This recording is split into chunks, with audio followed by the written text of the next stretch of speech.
Boa noite a todos. Então, muita alegria, mais uma vez, estamos aqui reunidos na nossa casa, dando início à nossa semana com as atividades dentro da Casa Espírita. Agradecemos a presença de todos, tá? Sejam todos bem-vindos, aqueles que estão vindo a primeira vez, aqueles que já fazem parte da nossa família. E, como sempre, a gente sempre pede inicialmente, que todos os acolhidos, bem-vindos, possamos desligar os celulares, tá? Desligar mesmo, tá? Porque esse momento que a gente vai passar aqui, que a gente possa se concentrar ao máximo com a espiritualidade superior que está aqui presente com todos nós, nos concentrarmos na palestra, no atendimento, então que a gente possa deixar o celular um pouco de lado nesses momentos. Então a gente pede educadamente, pensando na gente, pensando também no irmão que está do lado, assistindo a palestra, tá?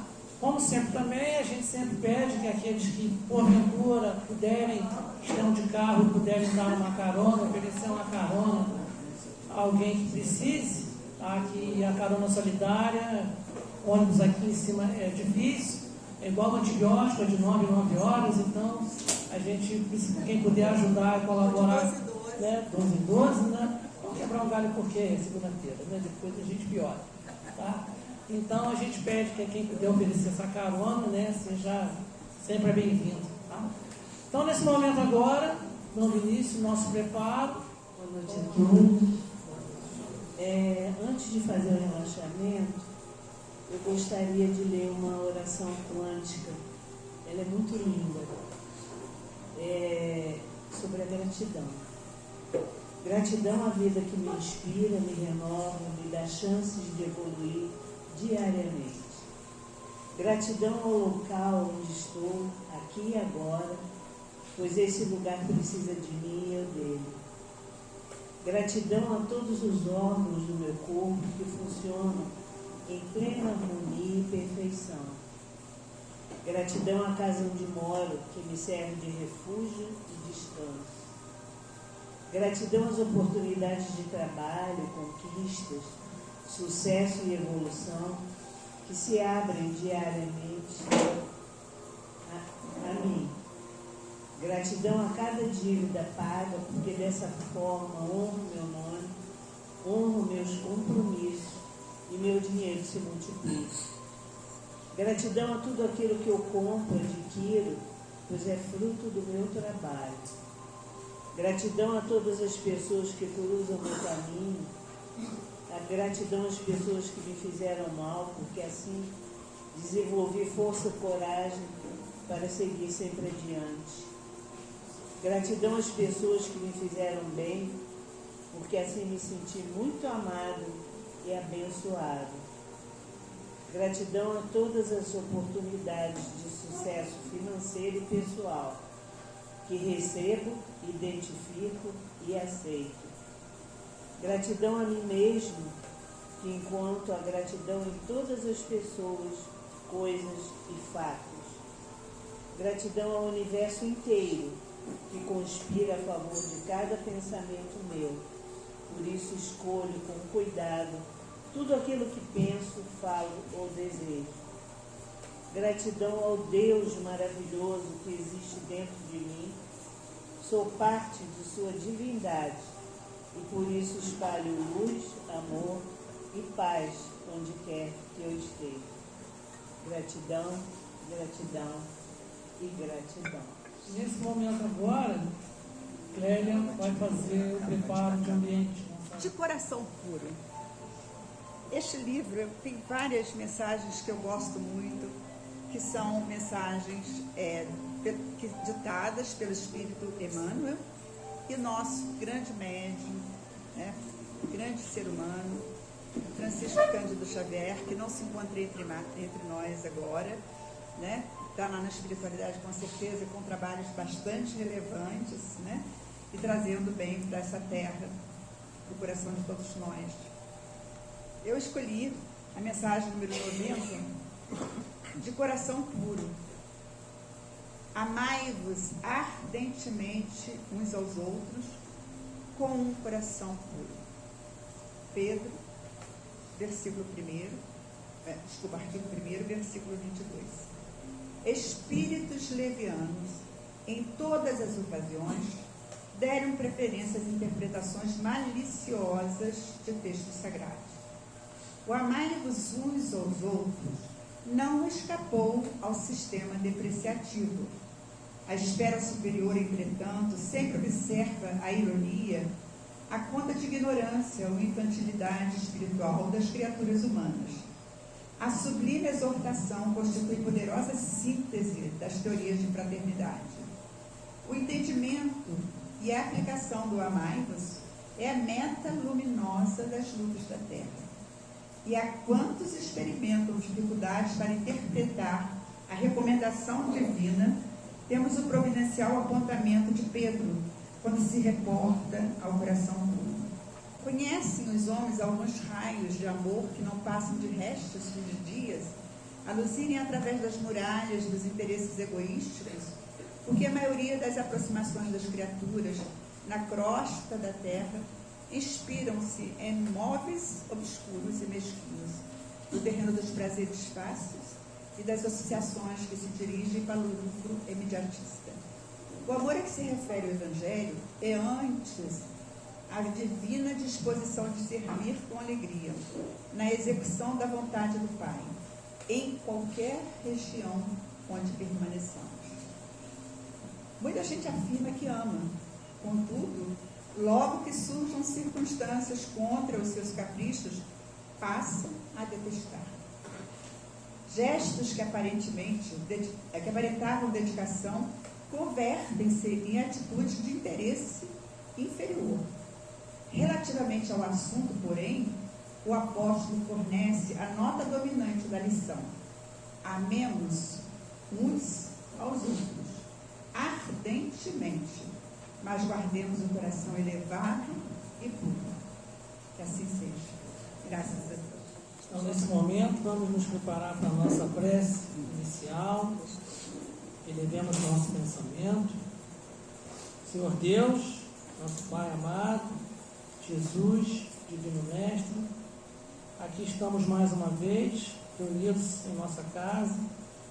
Suplicamos a vós que todas as mensagens, todas as preces aqui hoje aplicadas, que nos instruam, nos auxiliem no desempenho de nossas funções, de nossa jornada, do nosso conhecimento, que a espiritualidade superior, com a sua egrégora de luz, esteja presente nesse ambiente, e a todos aqueles necessitados de vossa luz, de vossa caridade e do vosso amor, que é divino, eterno, inclui a todos os filhos. Fica conosco, Senhor, que assim seja, graças a Deus.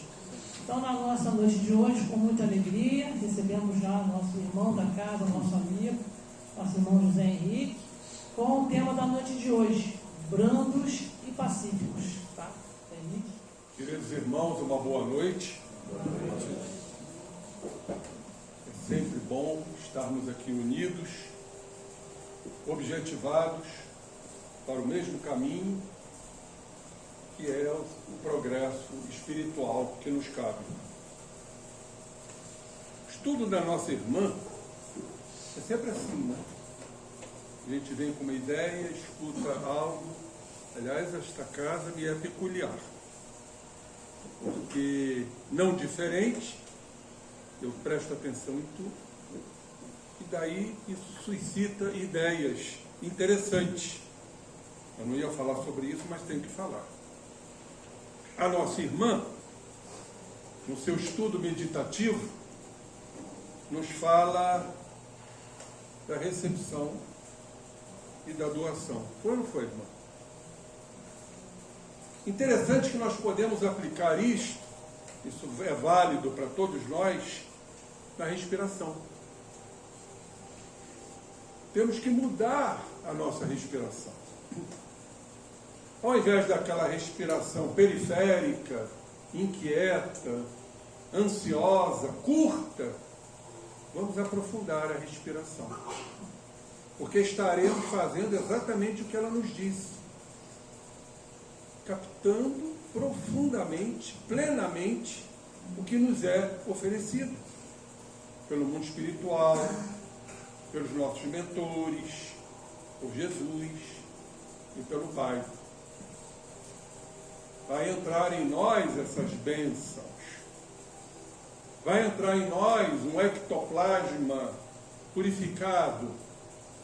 Mas, da mesma forma que recebemos, o que chamamos de respiração ao largo, nós vamos doar através da expiração. Então, é um treinamento para todos nós a partir de hoje.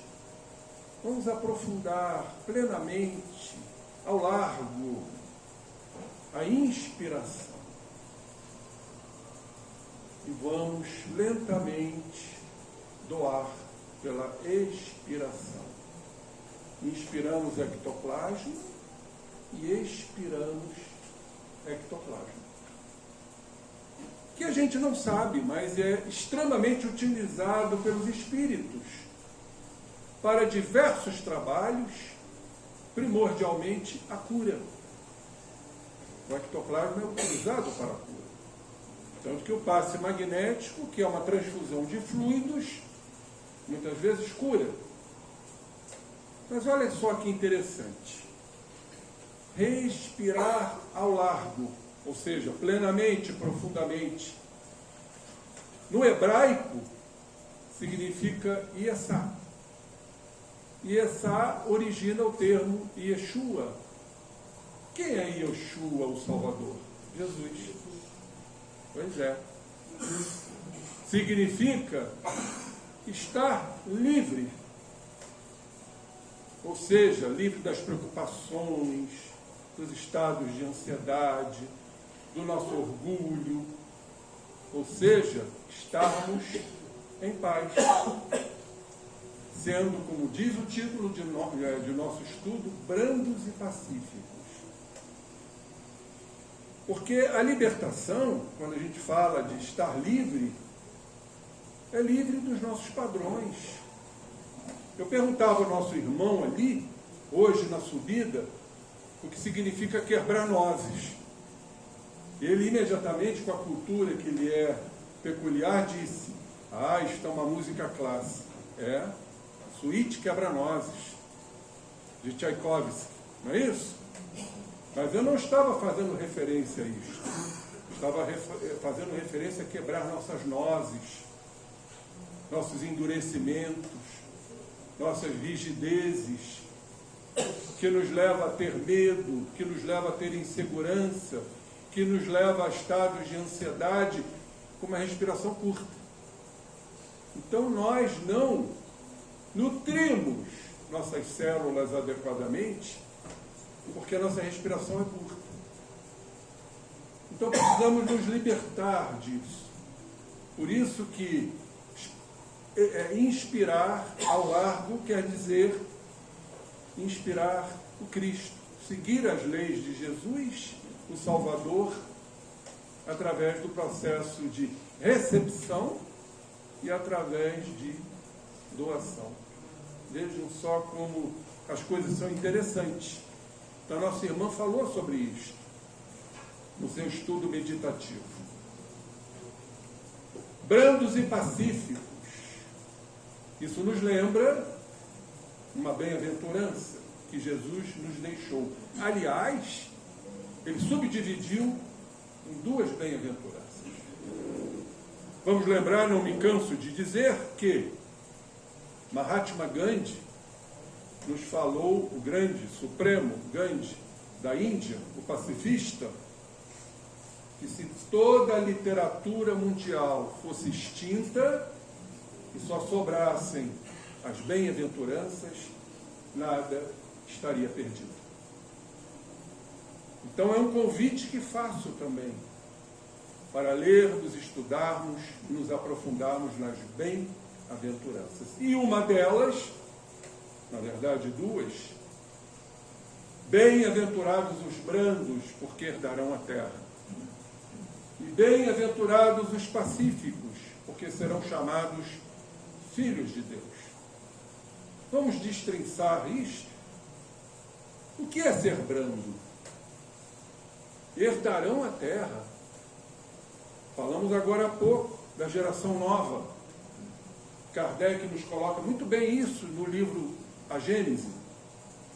São espíritos que estão chegando aí, companheiros, propensos ao bem, querendo paz, querendo tranquilidade, querendo serenidade, querendo diálogo.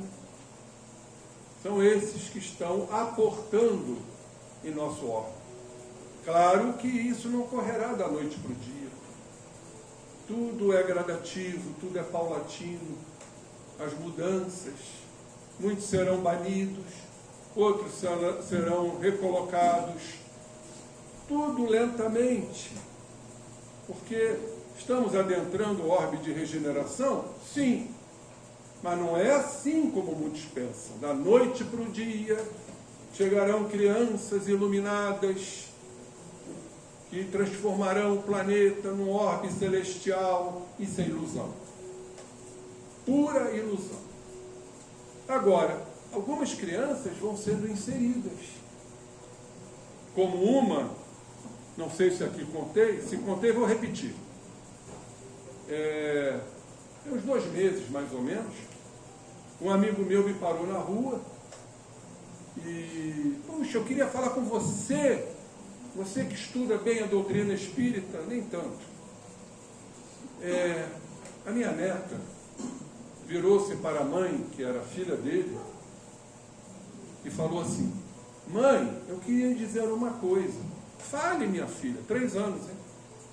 Eu queria dizer que eu pedi a Deus para nascer no teu ventre, assim mesmo que ela falou, e no teu lar, para você cuidar de mim, porque a outra família não cuidou de mim. Que outra família? Pergunto eu. Então isso é uma comprovação inequívoca da reencarnação, meus irmãos. Uma criança de 3 anos, dirigindo-se para a mãe, queria nascer no teu ventre, no teu lar, para você cuidar de mim, porque a outra família não cuidou. Então são essas crianças que estão reencarnando. Agora, não pensem que são crianças já espiritualmente extremamente elevadas, porque não são. São crianças brandas. São crianças que querem a serenidade, a paz, o diálogo. Muitas extremamente intelectualizadas, que não adianta aquelas educações retrógradas, antigas, de imposição, isso não vai funcionar. São crianças que desejam e requerem diálogo. Sentar, orientar, educar, dizer sim, dizer não, quando for necessário. Tenhamos isso em mente. São os brandos. Jesus foi muito claro: herdarão a terra. Mas e os pacíficos? Esses já estão num grau acima.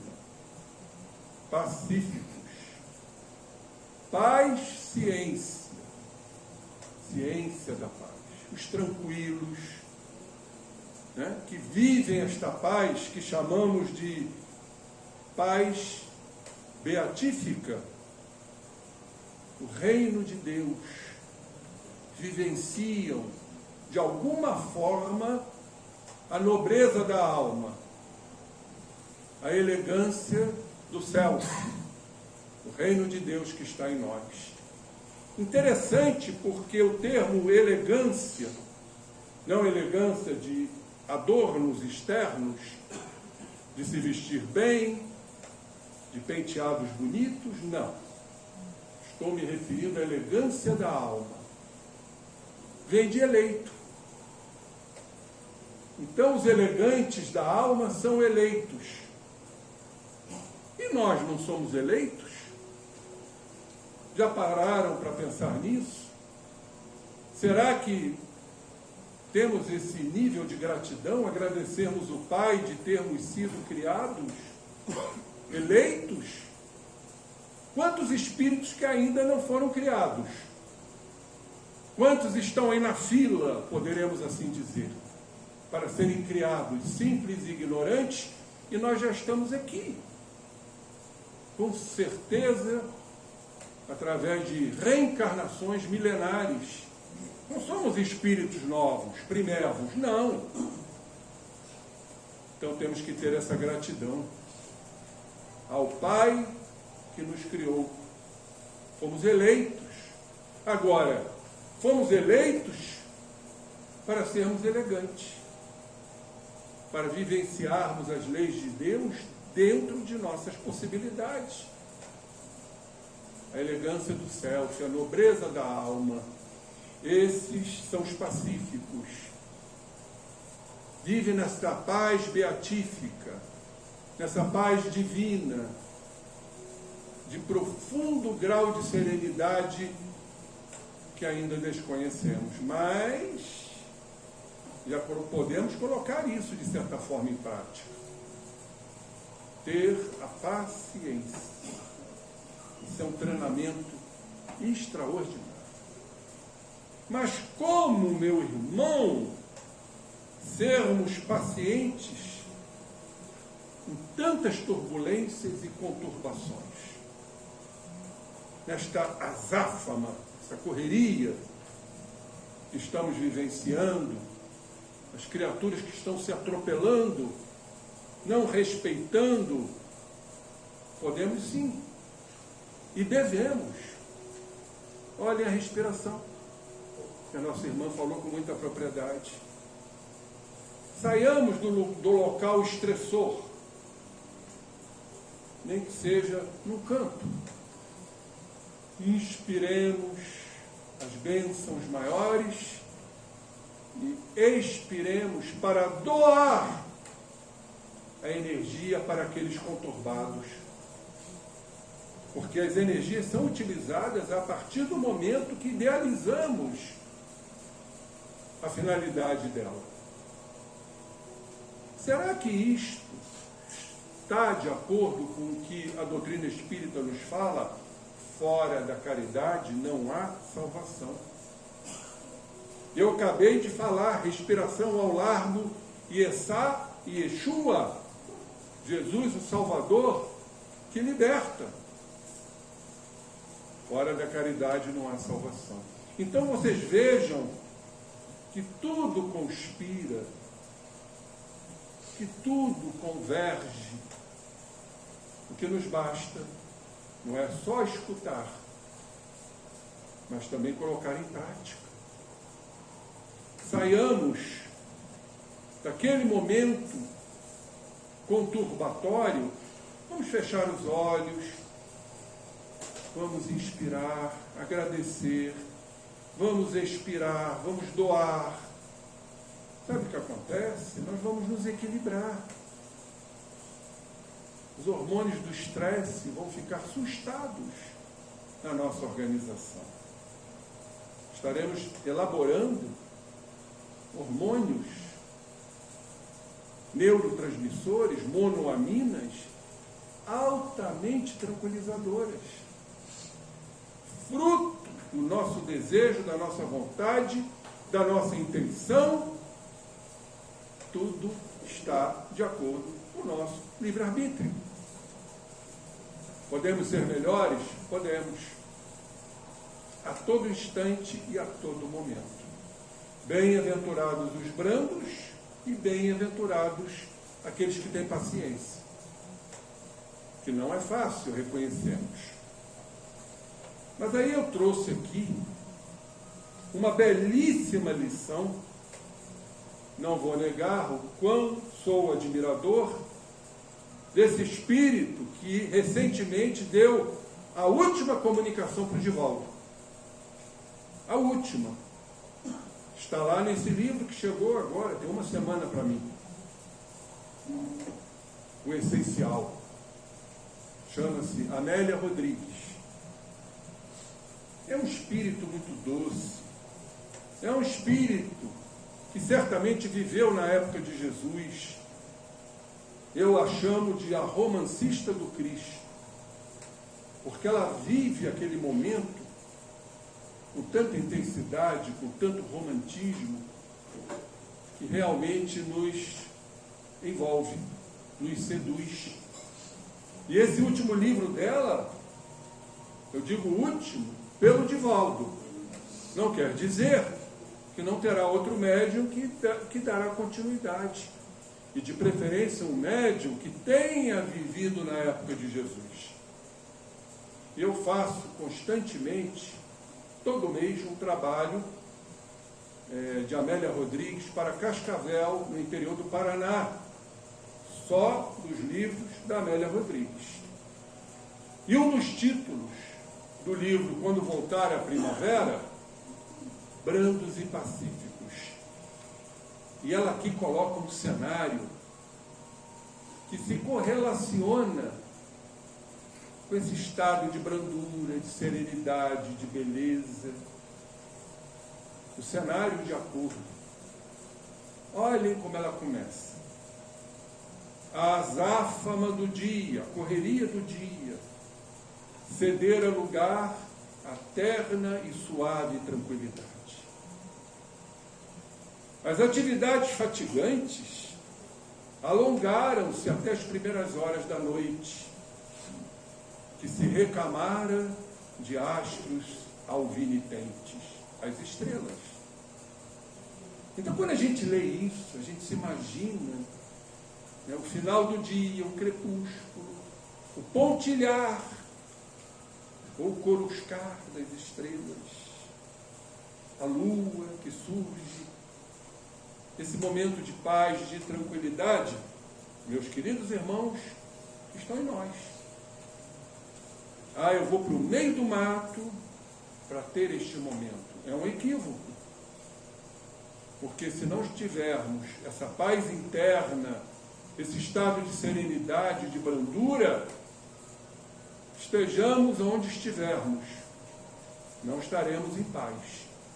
Eu costumo até dizer, a gente vai se irritar com o barulho do grilo, com o mugido da vaca, com o farfalhar da grama. Olha que bonito, hein? Farfalhar da grama. Com o vento açoitando as árvores. Então a paz, a serenidade não está fora de nós.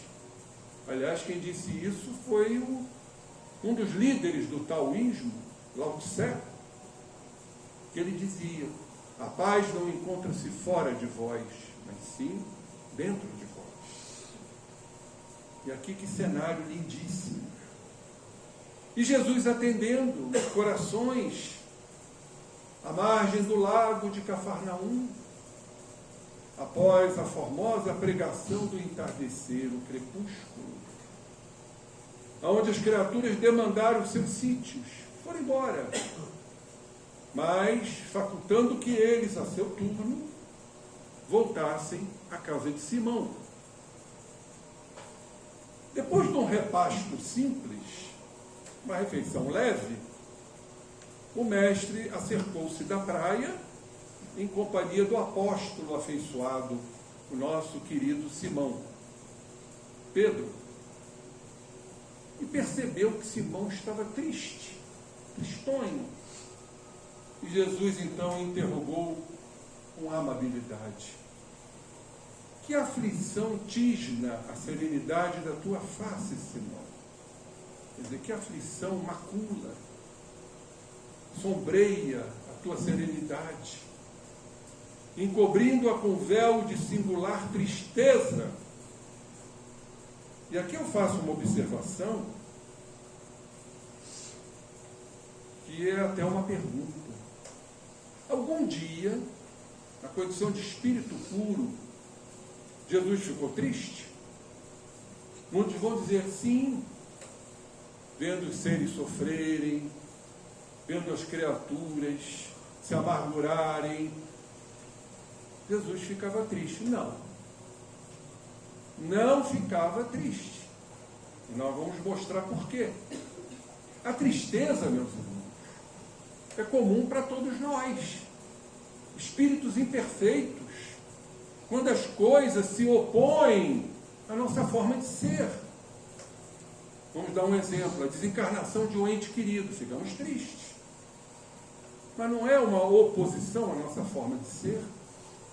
A criatura não gostaria que esse ente querido ainda vivesse, principalmente se for um drama, uma tragédia? Sim. Mas a tristeza é uma forma de se opor a uma realidade. A tristeza, ela está verdadeiramente sob a égide do orgulho. Porque ficamos tristes porque as coisas não funcionam como nós desejamos e queremos. Essa é uma realidade. A doutrina espírita é para isso, para a gente abordar a essência. Então, um espírito puro, como Jesus Cristo, ficava triste? Não. E por que ele chorava? É um choro de amor. A gente não tem como compreender isso. Sinceramente, não. Mas nós sabemos que tem um termo que se adequa a isto. Chama-se compaixão. Que não é tristeza. Tanto que o Dalai Lama, líder religioso budista, diz que podemos viver sem a religião, mas jamais sem a compaixão. Compaixão, queridos irmãos, era o que Jesus tinha, e muito mais ainda, misericórdia, que é a compaixão com o coração. Misericórdia vem do latim miserere, que quer dizer compaixão. Cordis, coração. Muitos não vão ao cardiologista? Cordis, coração. Então é compaixão com o coração, é misericórdia. E o que é compaixão? É tristeza? Não é. Compaixão é se colocar no lugar do outro. Procurar entender, discernir e compreender o que está fazendo o outro sofrer. Era o que Jesus fazia.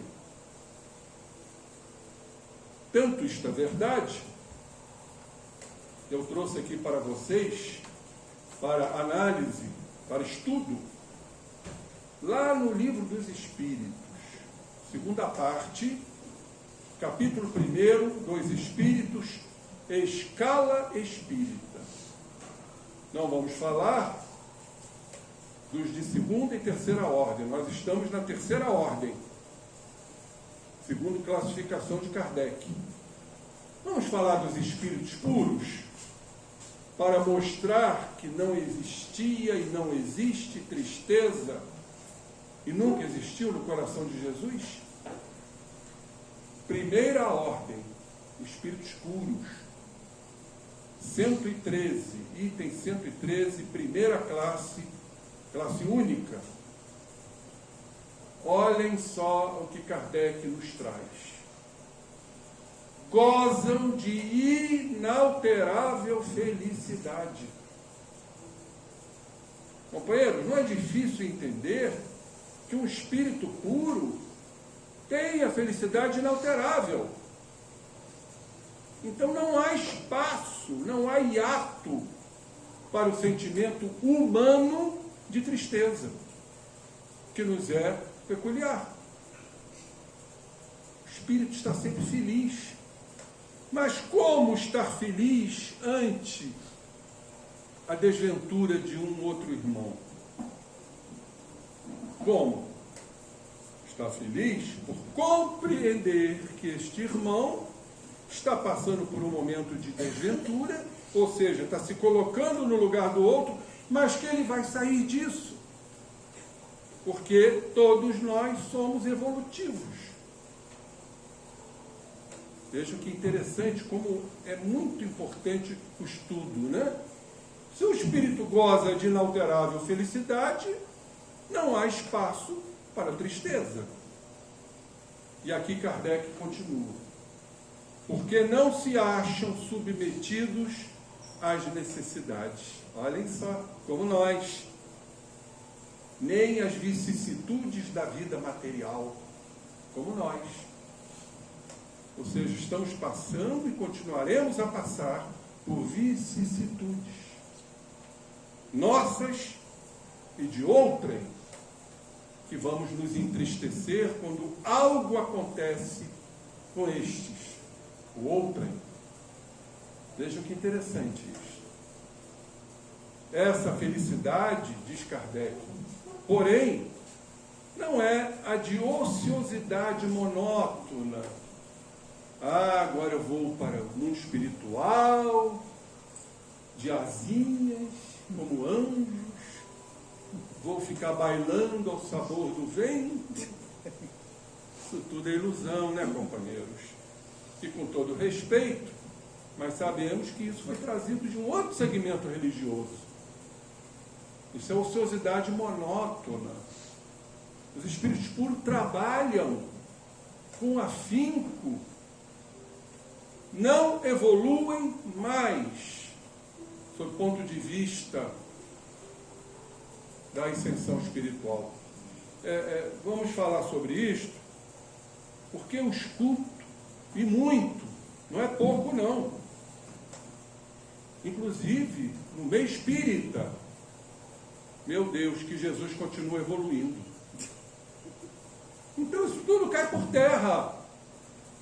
Olha, eu escutei num congresso médico espírita, um excepcional orador, que eu não vou citar o nome, nos dizendo que Jesus segue orientações dos espíritos solares.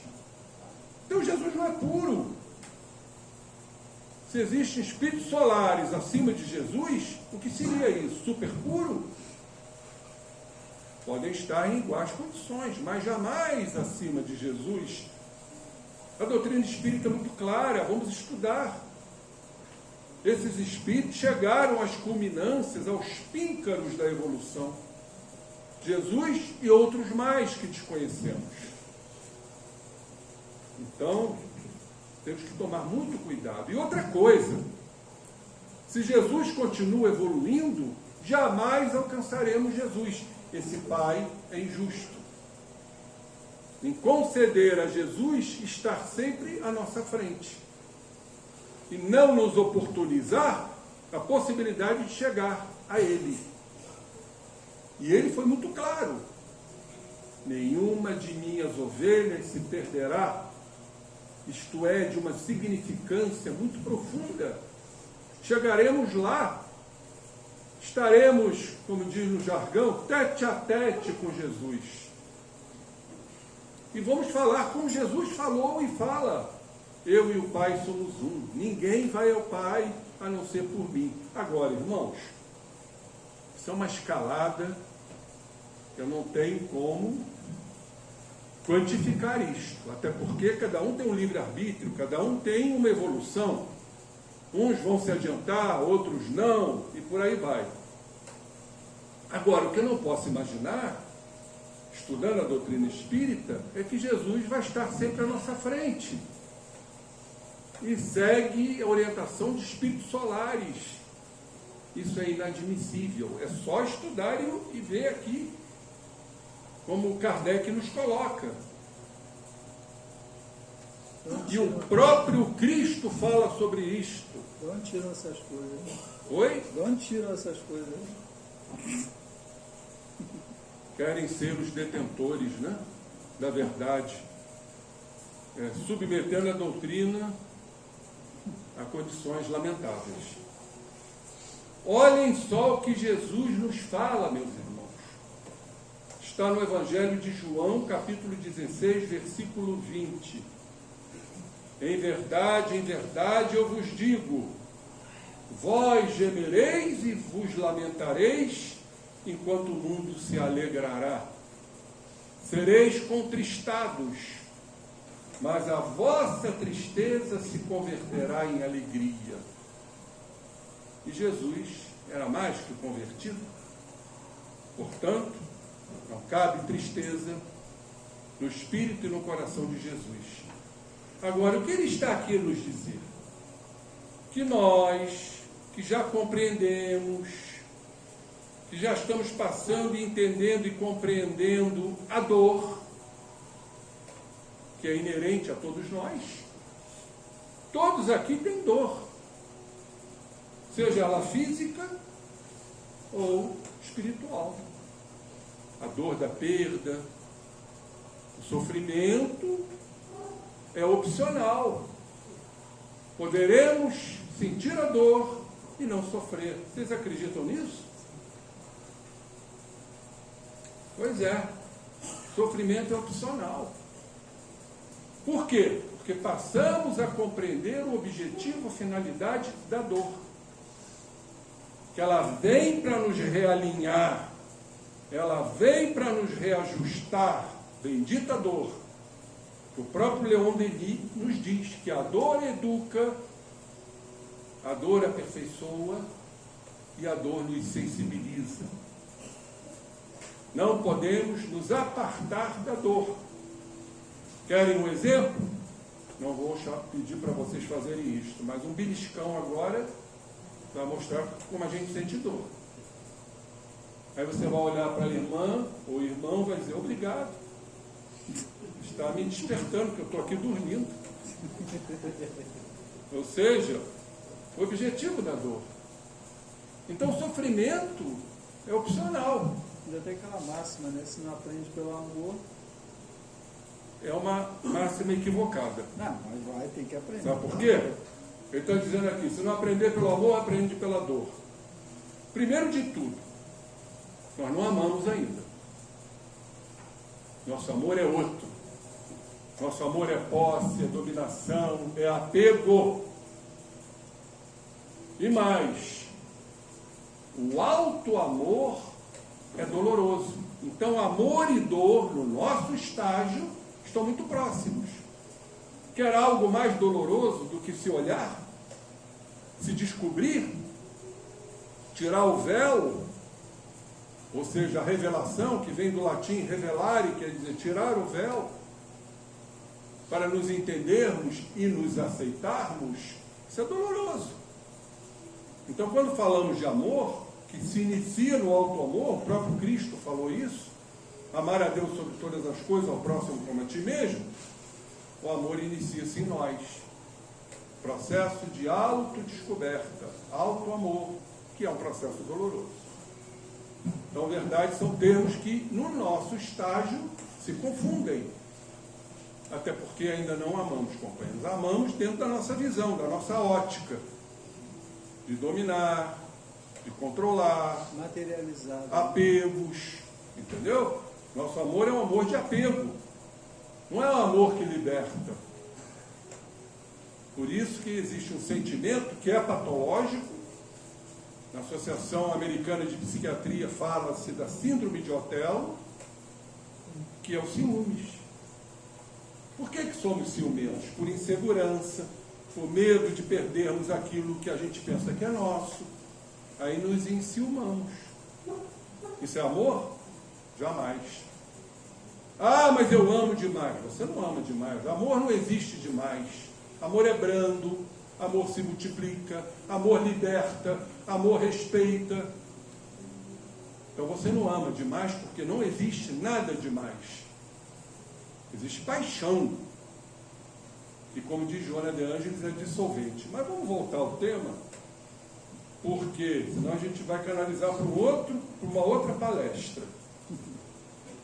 Quem é que geme e quem é que lamenta? São aqueles que já estão despertando suas consciências, já estão se descobrindo.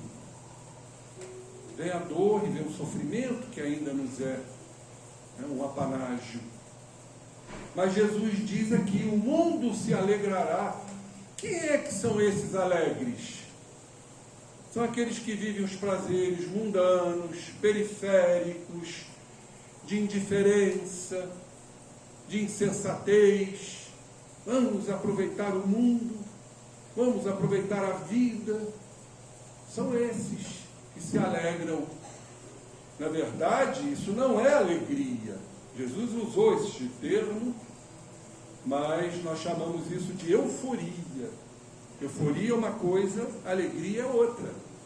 Alegria é da alma, euforia é da mente. Os momentos eufóricos. Mas a gemessão e a lamentação, ficaremos tristes com tudo que acontece, né, sob o ponto de vista adverso. Mas, queridos irmãos, Jesus já aponta para a conversão. A metanoia dos gregos, a ultreia evangélica, a conversão. Aí está uma palavra muito importante, porque a conversão está ligada à aceitação. A partir do momento que eu me aceito como sou, eu já começo a me converter. Foi exatamente isso que Paulo, às portas de Damasco, falou. Que quereis que eu faça, Senhor? Isso é conversão. Então a vossa tristeza se converterá, deixará de ser tristeza. Será somente alegria, que é uma característica dos espíritos puros. Tristeza não cabe. E mais à frente, em João 16, 22, guardem isto, palavras de Jesus. Assim também vós estáis agora na tristeza. Nós, quando as coisas funcionam negativamente, nossas perdas, porque somos apegados, sofremos tanto. Como eu escuto isto, né? Eu perdi minha mãe, eu perdi meu pai. Não perdeu coisíssima nenhuma, queridos irmãos. Eles não nos pertencem, nem nós nos pertencemos. Não somos donos de nós. Quem é o dono? É o Pai. O Pai é o nosso dono.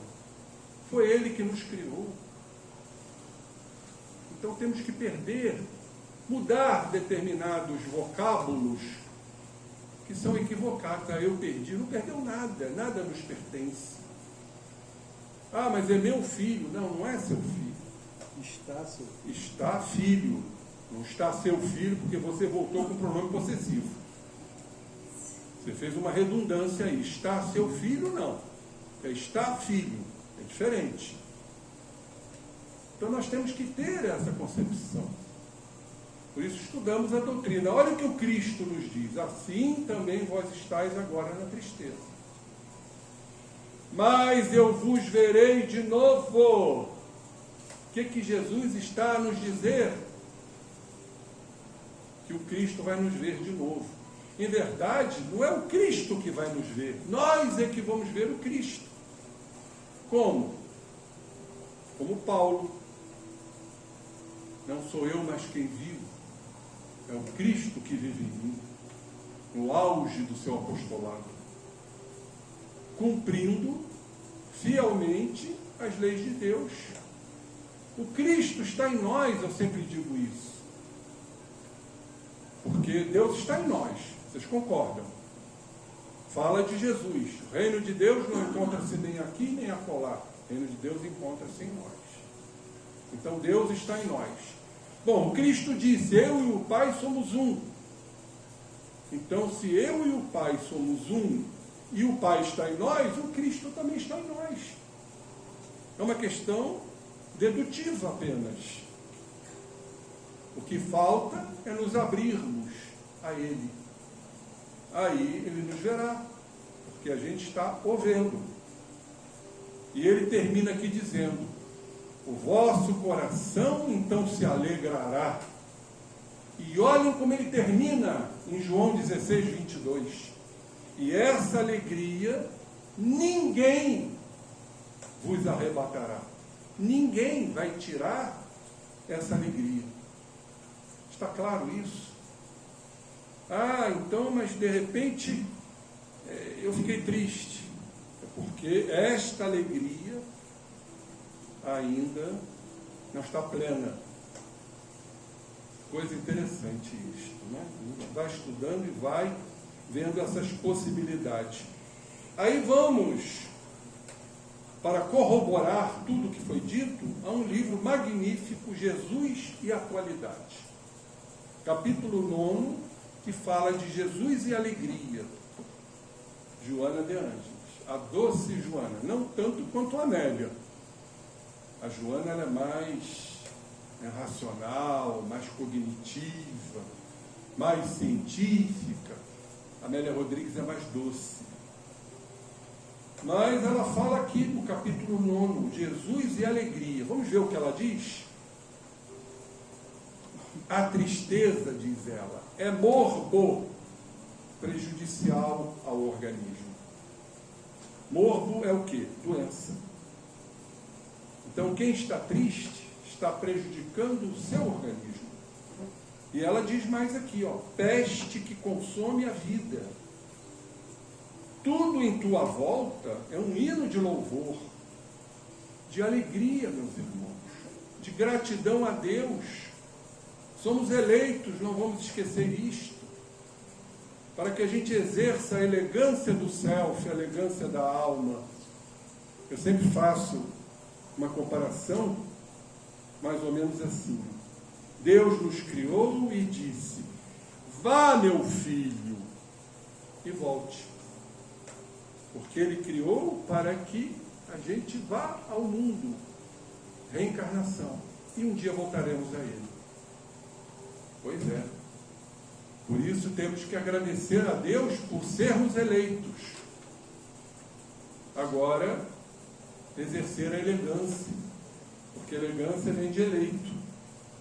Diz aqui Joana, observa o bem. É uma questão de observância. A tristeza, vamos combinar, é prejudicial ao corpo. Porque a tristeza é uma forma de a gente se opor a uma realidade. Sabem por quê? Porque nos falta a resignação dos acontecimentos que nos afetam. Se a gente for lá no Evangelho, o que é resignação? Evangelho segundo o Espiritismo. É o consentimento do coração. O Espírito diz isso, é o consentir pelo coração, pelo sentimento. Mas a tristeza não é o consentimento do coração, é um ato de rebeldia. Por a gente não aceitar determinadas situações, como a morte, por exemplo, como a perda de um bem material, a gente fica triste. Ah, mas é normal. Não, normal não é. Não vamos considerar e catalogar isso como algo normal. É comum. É diferente. Porque ainda somos espíritos imperfeitos. Mas que não é normal, não é. Tanto que a Joana diz aqui. Consome a vida. Quando ficamos tristes, e esse é um dos sintomas do processo depressivo, da depressão, essa doença que vem assolando a humanidade, segundo estatísticas, 25% da humanidade está sofrendo de depressão. Mas também não quer dizer tristeza. Ela pode fazer parte desse contexto, deste arsenal. Há quadros depressivos sem tristeza. Mas quando o depressivo está triste, ele está se opondo a algo que o contraria. E ele se cansa. Ele não acredita em si, ele não tem confiança em si. Então ele se instala nesse processo morbífero, doentio, que chamamos até de zona de conforto. Porque ele não vai correr riscos de errar, porque por trás do depressivo está a questão do orgulho, como todas as doenças. Quando estamos tristes, vamos imaginar, nós já estaremos sintetizando e elaborando substâncias altamente nocivas, os hormônios do estresse, a corticotrofina, o ACTH, a adrenalina. Nós reagimos a algo que se oponha a nós. Estamos tristes, mas estamos reagindo. Porque não estamos aceitando aquele fenômeno, aquele acontecimento. E as nossas células sofrem no desequilíbrio. Isso já está provado cientificamente. O quão a energia mental altera o equilíbrio celular. E mais, é um gatilho para a eclosão de doenças e predisposições que estão no nosso código genético, como a própria depressão. Muitas vezes está no nosso código genético. Algo que herdamos de existências anteriores? Sim. Ah, mas não há participação familiar? Também, em menor grau. Porque nós não somos fruto do que herdamos de nossos pais. Pelo amor de Deus, vamos mudar esse pensamento. Porque é uma forma de que a gente tem de se acomodar ou transferir responsabilidades. Ah, eu estou assim porque meu pai é assim. Eu estou assim porque minha mãe é assim. Existe um estado que muitas criaturas adoram, serem vítimas. Vítimas do código genético. E onde fica o nosso livre-arbítrio? Olha o que Joana diz. Somente o homem, porque pensa, se permite empolgar pela tristeza, descambando para os surdos conflitos da rebeldia. Então, em verdade, quando nos entristecemos, estamos sendo rebeldes aos acontecimentos, sejam eles quais forem.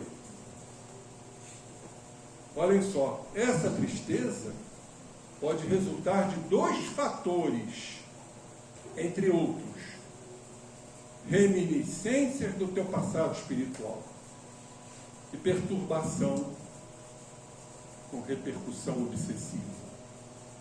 Olha, então vejam que a tristeza muitas vezes é alimentada, é potencializada por interferências espirituais. Vamos lembrar de Leonel, da Escola dos Vingadores, do livro Ação e Reação de André Luiz. Eles estão atentos ao nosso tema básico, ao nosso desejo central, ao reflexo dominante de nossa personalidade. E qual é, muitas vezes, o nosso desejo central, o nosso tema básico? É a tristeza. É a oposição aos acontecimentos que nós não queremos. E os espíritos se acoplam em nós, chamado de acoplamento obsessivo, potencializando a tristeza. Uma tristeza, muitas vezes, que a gente não consegue conter. E muitas vezes, queridos irmãos, vem um estado de desesperança, não crer mais na vida, nos objetivos da vida, a beleza que é a vida, e se suicida por ação importante espiritual. E mais, como diz aqui a Joana, o que trazemos do passado em nossa personalidade. Quantas tristezas já passamos em outras encarnações? Reflitamos. Quantas chamadas perdas já tivemos? Familiares, sociais, de civilizações primevas, onde imperava a força, a ignorância, a violência, a agressividade. Quantas tribos não eram invadidas?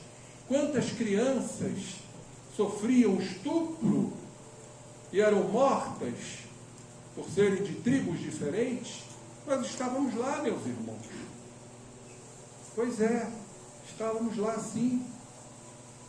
Quantas perdas? A nossa própria perda, a nossa existência de uma forma dramática, de um crime, ou de uma doença, de uma lepra, como era conhecida, muito conhecida no passado, doença incurável.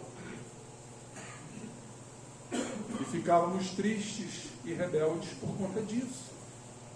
Isso está ainda em nós, é arquetípico. Já vivenciado, já experienciado, para quê? Para que a gente se modifique, entenda os fundamentos da vida, os objetivos da existência.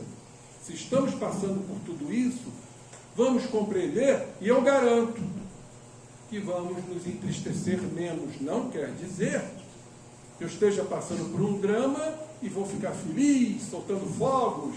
Não é isso. Mas vamos nos entristecer menos. Olha o que a Joana nos diz aqui. No primeiro caso, ou seja, das reminiscências do passado, existem as impressões pessimistas. Devem ser eliminadas, alijando-as do inconsciente, sob pressão de quê? Ideias novas, transformação, agradáveis, positivas, que te cumpre cultivar, insistindo em fixá-las nos painéis mentais.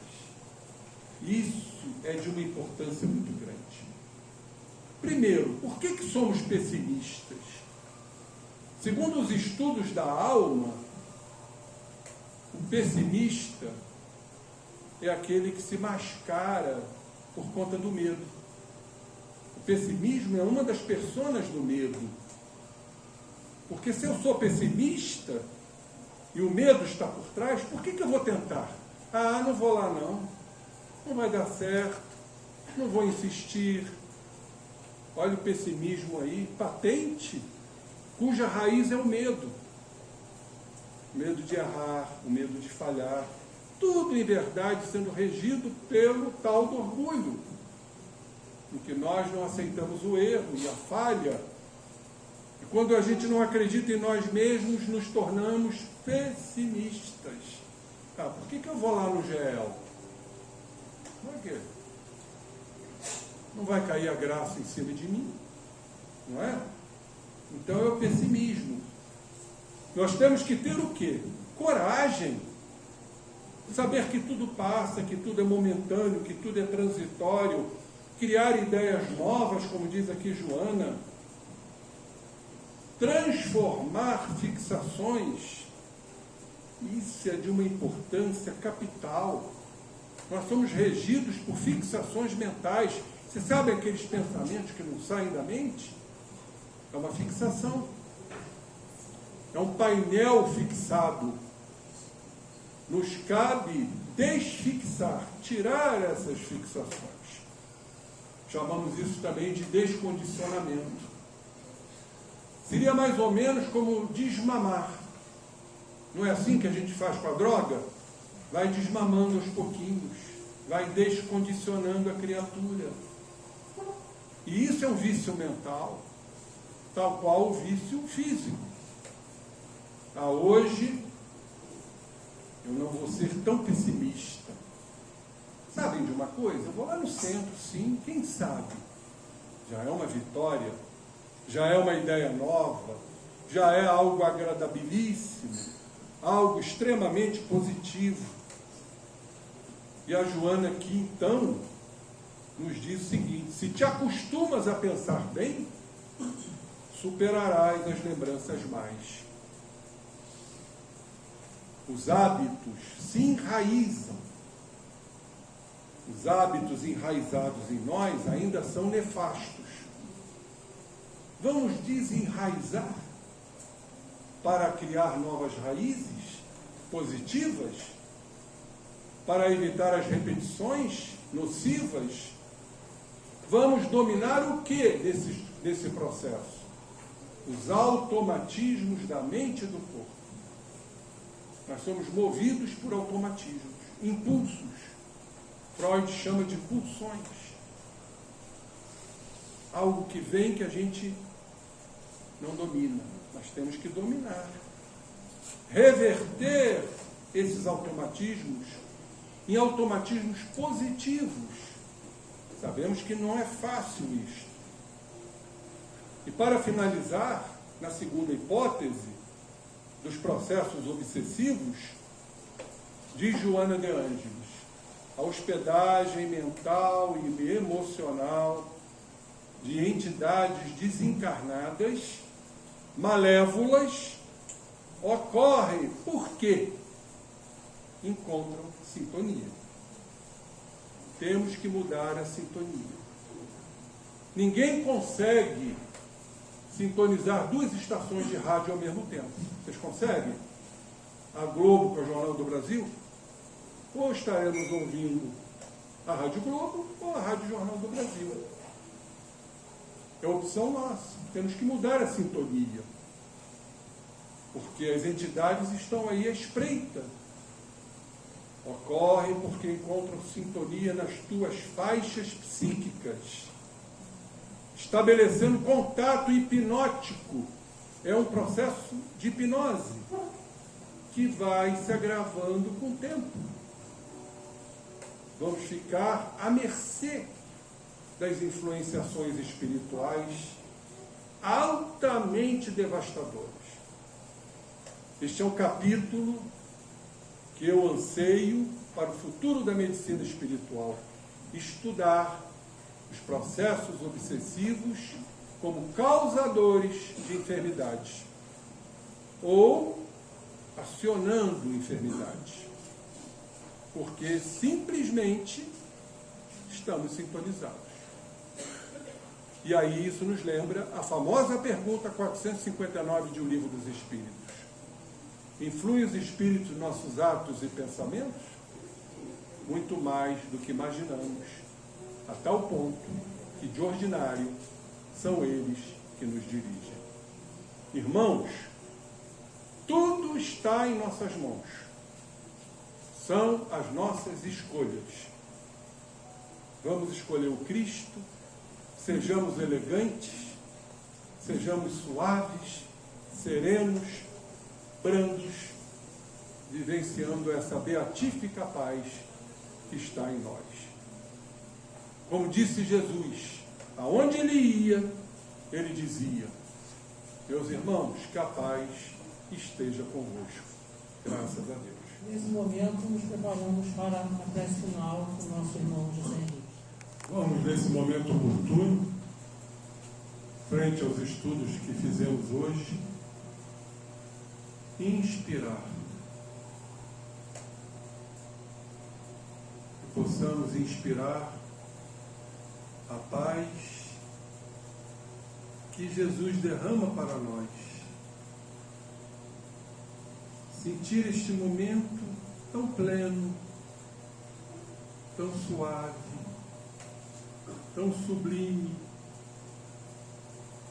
a paz que plenifica.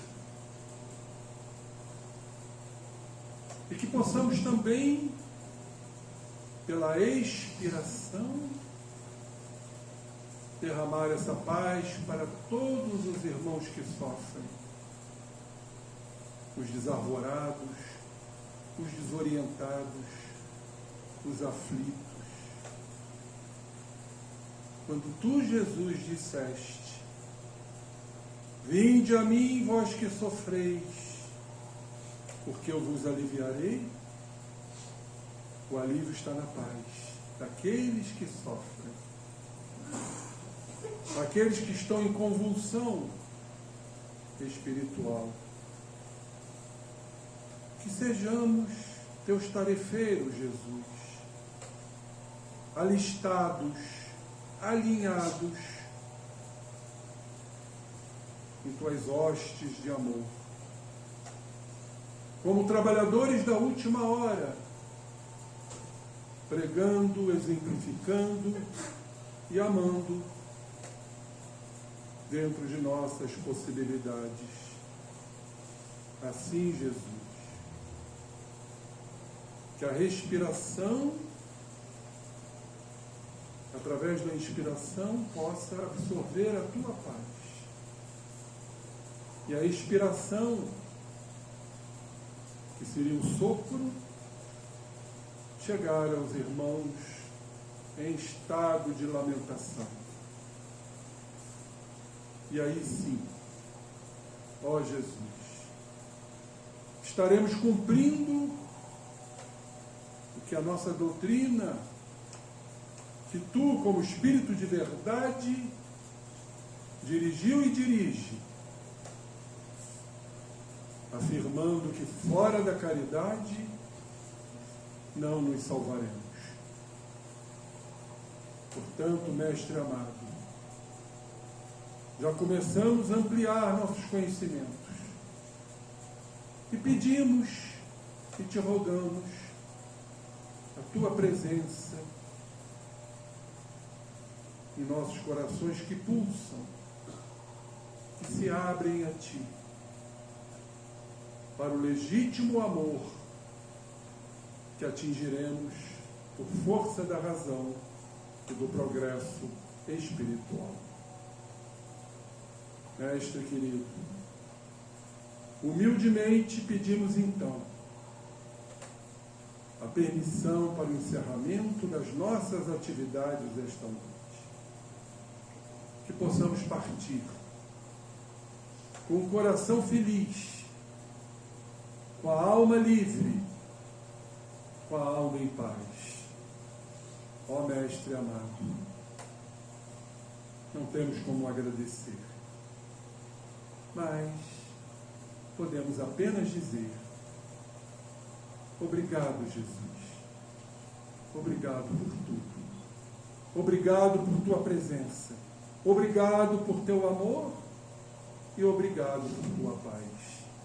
Graças a Deus, e que assim seja.